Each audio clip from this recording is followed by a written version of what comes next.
knows how to listen, it's Dell. In 2005, they had a big problem and they learned how to listen and to react to it in a meaningful way. So Amy Heiss has been doing this monitoring of social media, blogging, Twitter, Facebook for a long time. And you've organized it. First, talk me about the tools you use to listen. What do you use? The main tool we use is Radian 6. Which is basically bought by... Salesforce. Yes, Salesforce.com last year. Yeah. So you basically use that to have a dashboard of all the reactions ever. If anybody talks in any country about Dell, you pick it up. We pick it up in 11 languages. Yeah. And then what do you do? And then we respond. So we listen first. That's the most important thing to do to your customers. And then as we see posts that we need to respond to, we engage with those customers and try and solve their issues right there in social. So it's listen, engage, and then act. Yeah, so it doesn't matter if you basically call up to a call center or if you ask on Twitter or Facebook or anything, Dell will listen and will immediately react. And I normally notice that Twitter is a better tool to use than anything else because you get immediately reaction. Now, who can react in Dell? How many employees are there in Dell? We have about 100,000 employees at Dell, but we have about close to 4,000 that are certified to listen and engage with our customers in social media. Okay, so you basically need to be certified to talk on Facebook or Twitter or anything like that. And how do you get that certification? We have a training program we call Social Media and Community University.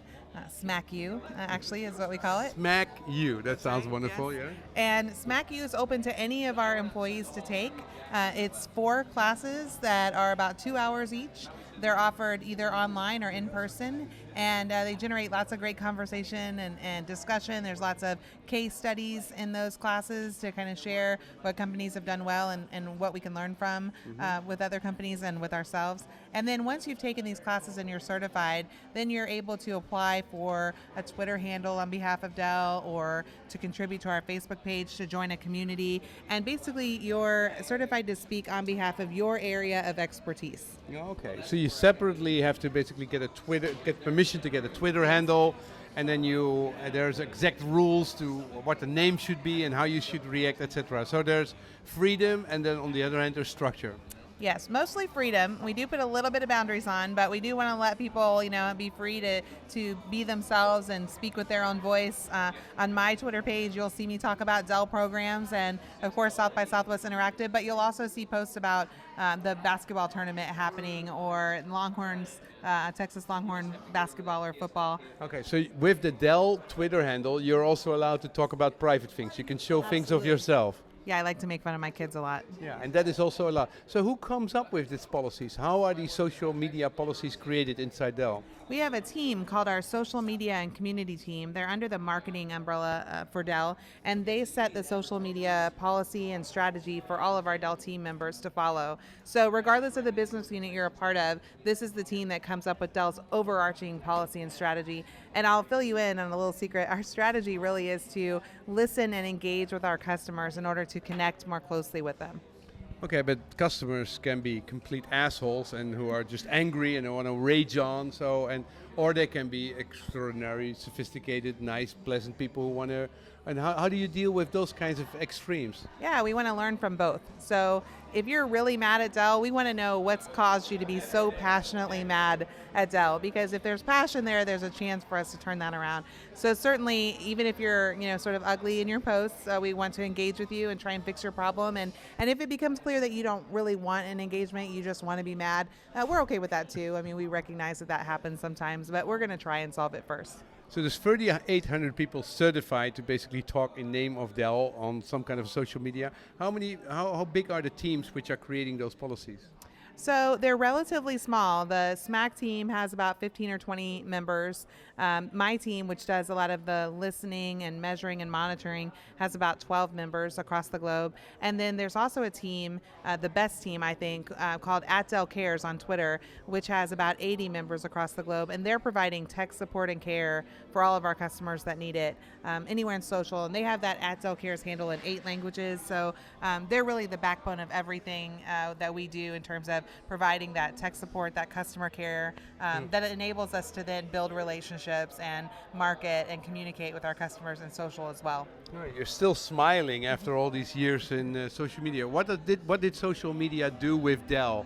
how did it influence the company? Is it just a marketing tool, or did it also do something else? Yeah, first and foremost, it's a customer experience tool. It's a brand tool. So we want to make sure that we're listening to our customers, hearing what they have to say, providing them the best possible customer experience. If they're telling us they want a backlit keyboard in social media, we want to take that into consideration in our product group teams and think about the next product that we're creating to make sure that it has what our customers have told us that they want in social media. So it's a great focus group. It's a great way to connect with our customers every day and hear what they have to say, and then respond back and build relationships with them, because I think first and foremost what we want people to know is that we're listening, we care what they're saying, we want to build relationships with them. Americans are great in listening, or pretending to listen, and pretending that they care, and pretending that they will do something with it. But can you give me an example that they actually did something with it? Absolutely. 100%. My pal Lisa here a moment ago, last year we heard of a customer who had been in a tornado, and the news station in their area picked it up. And he was 87 years old. He was on his Dell computer playing solitaire, sitting in his lazy boy, and he heard tornado sirens going off. And he was being 87, just thought, well, what the heck? And he put his Dell computer over his head as the tornado was coming through. His house kind of blew up around him, but he was safe under his computer at his head. I know, right? And the news station thought that was a fascinating story, so they did a story. We picked it up with our social media listening tools. We contacted the American Red Cross. We contacted that customer, and we got them a new computer. Thanked them for sharing their story. This year, when we came back to work on January 2nd after the holiday, there was an email from him, 88 now, just thanking us again for this computer and telling us what a great experience it's been for him. And so, we really do listen and hear our customers. And when we get, pictures from soldiers of computers with bullets through them saying, this is the bullet that would have gone through my back, thanks for making such a strong computer. I mean, that's a big deal for us to hear that internally. And then if customers, write that we've made a mistake, that we haven't done something right, that we haven't lived up to our promise to help customers grow and thrive, we see that as well. And we take that back into the business and we say, hey, operations, hey, manufacturing, hey, sales, this is the face of our customer. And this is. Do you do that? Absolutely. You fight for the customer inside of Dell. So they have a way to get past the call center, which basically says that you're the only person with that problem. You really help them to get deep into the company. Absolutely. Oh, certainly. And they can, Michael has a Twitter handle, our CMO, Karen Quintos, has a Twitter handle, and lots of our executives do. So we make it really easy to find us and to speak with us through social. We are absolutely listening, and we're responding as well. Thank you. Yeah, thank you.